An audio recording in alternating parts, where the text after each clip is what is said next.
BFM Business, BFM Crypto, la chronique.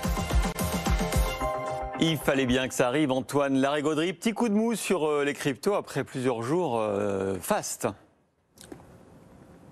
Oui, on décroche un petit peu. Un des derniers paliers symboliques, le Bitcoin sous les 28 000 $, l'Ether sous les 1800.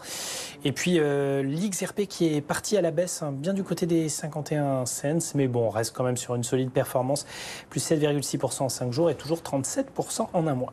Et attention aux prochaines semaines, aux prochains mois, parce que du côté des États-Unis, il va y avoir du lourd. On peut même dire qu'il va y avoir de la baleine. Oui, c'est ça. Le gouvernement américain va mettre sur le marché un énorme paquet de Bitcoin. 41 490 Bitcoins tout au long de cette année.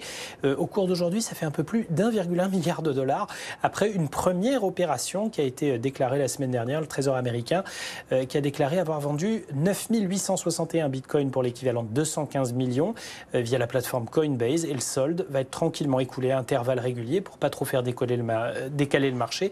Mais le gouvernement américain a du stock à écouler, une grosse masse qui avait été saisie après l'affaire Silk Road, l'arrestation d'un hacker qui avait accumulé cette fortune grâce à des activités illégales sur le Darknet il y a un peu plus de 10 ans. Alors nul ne sait pour le moment si ces opérations se font à profit ou pas.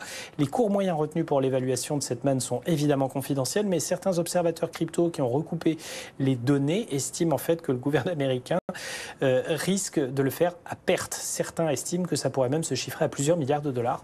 En tout cas, ça a le mérite de remettre sur le marché de la liquidité et sans doute des affaires à faire au moment de ces reventes d'État qui vont constituer un catalyseur de marché pour le Bitcoin.